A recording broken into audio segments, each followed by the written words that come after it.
Значи, включвам се с ново видео по темата за начина ни на обвързване към партньорите и как всъщност емоционалното обвързване оказва влияние върху нашите избори, върху отделни ситуации и най-вече емоциите как се отразяват в живота ни като цяло.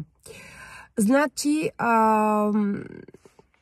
както казах в предишното видео, ако сте го гледали, има 3 спектъра на обвързване емоционално и то е тревожен, избягващ или неорганизиран. Нали, здравия начин на обвързване, където там вече няма нито страхове, нито бягане, нито всичките тези драми, които така ние наричаме драми или са познати по този начин. В здравите отношения това нещо го няма. Сега, в това видео ми се иска да обърна внимание на тревожността, на анксиете, на този, който е тревожен, защото всъщност в последната ми връзка, така да кажа, която има доста голямо значение и ми даде доста отговори, бях тревожната част, която всъщност се срещна с избягващ и това провокира различни неща и ни доведе до различни заключения и в крайна сметка всеки пое пътя си. Но това не е по-важното. По-важното е всъщност, че осъзнах, че този страх и тази тревожност са определяли много голяма част от моя живот, моите решения, работата ми, начина ми на отношения, всичко, което съм учила, отношенията ми с хората, отношенията ми с детето ми, с приятелите ми, с семейството ми. Всъщност винаги тревожността е била и страха от отхвърляне, което отзад има и различни видове травми, съответно, са оказали влияние върху всичко това и всъщност всяко едно решение, колкото и да е изборително, защото ние човешки същества взимаме различни видове решения всеки ден и колкото и много книги човек да прочетем, всъщност е много трудно, поне за мен е много трудно, затова казвам моята гледна точка, защото може би всеки го възприема или се вижда, или се замисля по различен начин, защото през години съм задавала въпроса защо се е на мене. Защо хората ме консидерират като биполярна или много емоционална или много разбъркана. И всъщност понякога това нещо ми е носило много добри дивиденти в кариерата в началото.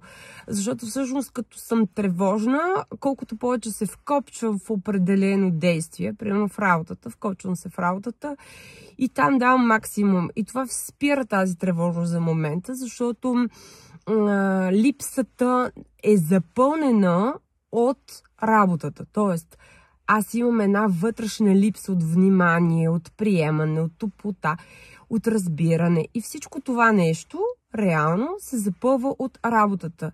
Тя влиза като нещо, което ме храни и запълва тази празнота. Само че това както има своите плюсове, защото получаваме заплата, развиваме се. В един момент обаче, когато не е здраво захващането, в един момент се изчерпва енергията, защото времето минава, защото човек не се чувства на мястото си и често, когато не се чувства на мястото си, се получава едно прегаряне или по-късно вече сега е модерно бърнаут. Но преди години, примерно, не сме го познавали още като бърнаут, а просто като едно запечатване в една ситуация, в която вече не знаеш, не можеш да дишаш и имаш чувство, че живот ти свършва.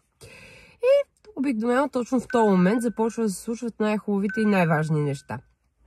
Но това вече го казвам от позиция на това, което ми се случило 10 години по-късно, защото при мен тази промяна започва някъде около 30 годишна възраст. Така да кажем, между 30 и 34 беше първата ми голяма промяна и втората така съзнателна промяна в момента се случва между 40 и 44 към момента, тази година вече 45.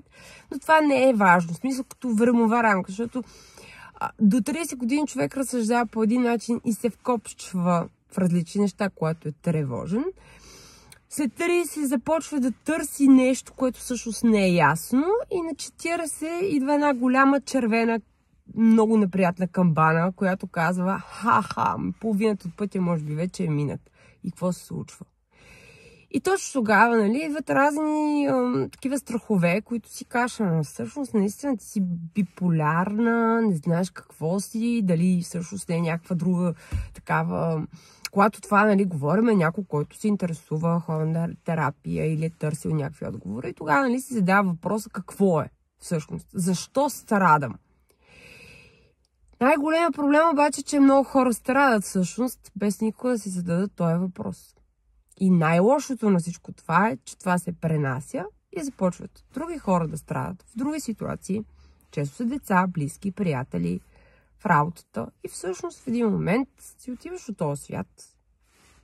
И какво се случва? Животът си е минал и ти си ги пренесъл върху детето си, то ги пренася и така поколение на поколение. Един страх, той продължава като снежна топка да трупа и да трупа проблеми. Профила на тревожния, говоря от личен опит тук, защото това съм го изживяла, е когато всъщност не можеш да взимаш решение, защото те е страх. Ако взема това решение и всъщност се окаже, че е грешно, какво ще стане? И се започват едни сценарии на мозъка, в които човек започва да живее изключително много, нали, в въображението вече под емоциите. Това е един кошмар, защото там вече попадаш в една ситуация, която въображението започва да взима картини и да го храни този страх.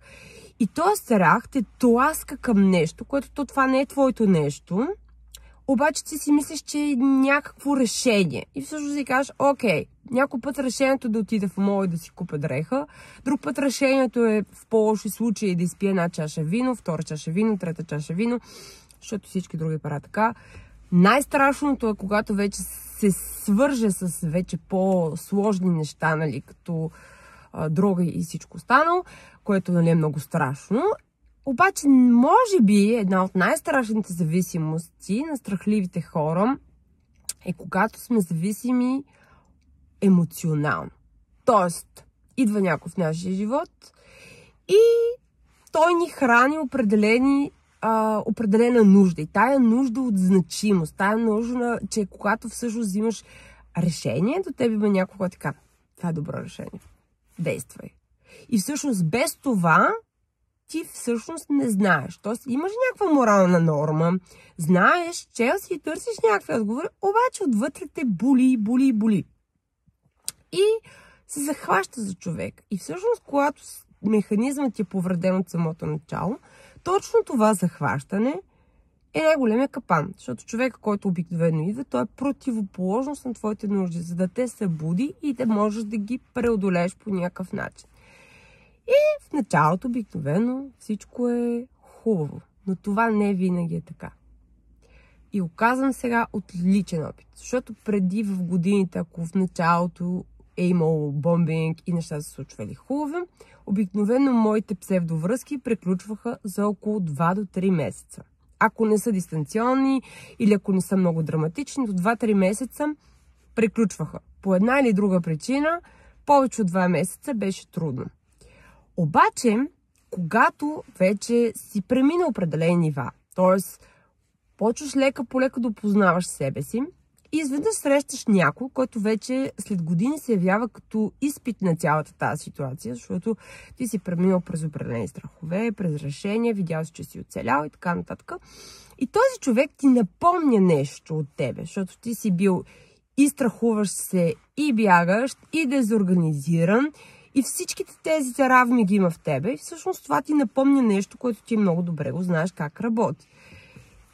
И започват да се появяват малки червени флагчета в началото. И ти си кажеш, това ще мине. Защото човек се променя. Гледаш от себе си. Всъщност това е най-големия и страшен капан за тревожните хора. Защото обикновено те попадат на избягващи, които или дезорганизирани, които не се познават или тръгват да се познават, ама не са много сигурни. Всеки различен, различна култура, различни години, различни начини. И това отключва при тревожния един огромен самосаботаж. Защото от една страна той е готов да направи всичко, за да получи внимание. От друга страна получава трохички тук и там. И това го държи по някакъв начин, нали, в едно очакване, което то никога няма да се случи, но в този момент, когато ти си в емоцията, си кажеш, те нещата започват да се случват. Ето, някой се доближи, ето, седи малко по-дълго време около мене. Това ми дава нещо, чувствам се по определен начин. И всъщност това за тревожния е много лош капан. Защото тревожните хора се захващат в различни ситуации, или в партньор, или в дете, или в нещо, което просто на момента то се превръща като в идол, като в смисъл на живота. И рано или късно, понеже животът е така устроен, че всяко нещо не може да бъде нито идол, нито смисъл. Смисъл е доста по-голям. Доста по-голям. Смисълът е за всеки различен, но според мен е доста по-голям и е духовен. И всъщност, докато човек не открие, т.е. тревожните хора, докато не открият този смисъл, защото често са много чувствителни хора, които са страдали и които страдат. И някои страдат целия си живот. И всъщност няма, нали, обвинение в това нещо, защото никой никога не знае кога идва момента нещо, нали, да го накара и да го изведе от тази схема. И всъщност това, което в моя опит ми даде и което бих могла да споделя, и затова реших и да направя това видео и други видеа, е, че при тревожността едно от нещата, които най-много помага, е дисциплината. Тоест, когато не се вкопчваш в големи решения и в големи планове, а всъщност се умееш да намериш малки стъпки всеки ден, които да ти дават малки решения всеки ден, малки избори всеки ден, които да изместват емоцията и страха и да се опиташ да видиш смисъла на това, което наистина си заслужава да отделиш твоето време. Тоест, да излезеш от зависимостта на момента, на емоцията и, примерно, да си кажеш, предпочитам да направя друго действие, а не да реагирам емоционално. Давам пример. Примерно, предпочитам, вместо да отида и да си купя нови обувки или нова чанта с кредитната ми карта, която е на минус, предпочитам да изчистя пода или да направя нещо друго, което ще успокои тревожността в момента, защото действието физическото често пъти освобождава, или ще отида на разходка, ако съм изчистила вече, ще отида на разходка, или ще направя нещо, което е физически свързано с действие и ще измести емоционалната нужда на мозъка от този допамин, който, нали, дава момента на момента. И всъщност подреждането и структурирането в мозъка на тревожния е един начин да може да излезе от този капан на страхове, които страхове водят към излизане, избягване на основната цел, защото ти не можеш да я видиш, когато се страхуваш, т.е. не виждаш каква е смисъла на твоя живот.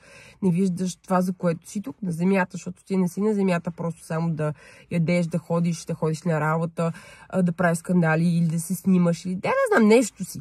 В този живот, според мен, че всеки човек има някакъв определен смисъл. И с това ще го разделя това видео за тревожните, защото това е една тема, която ми е много на сърцето на няколко видеа.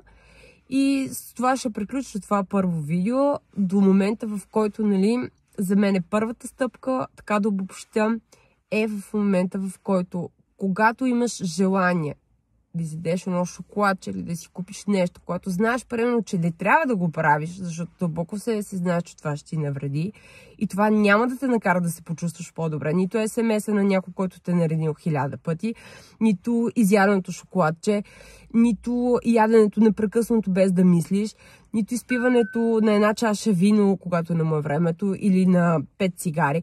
Просто това не са неща, които ще ти изведат от схемата на тревожността. Това, което би могло да помогне, ако си кажеш точно в този момент какво нямам желание да направя, примерно да направя нещо, което би било добре, но нямам желание да го направя. И точно в момента, в който вземеш решение да направиш точно това нещо, е момента, в който си взел решение да промениш първа стъпка. Това е за тревожните хора.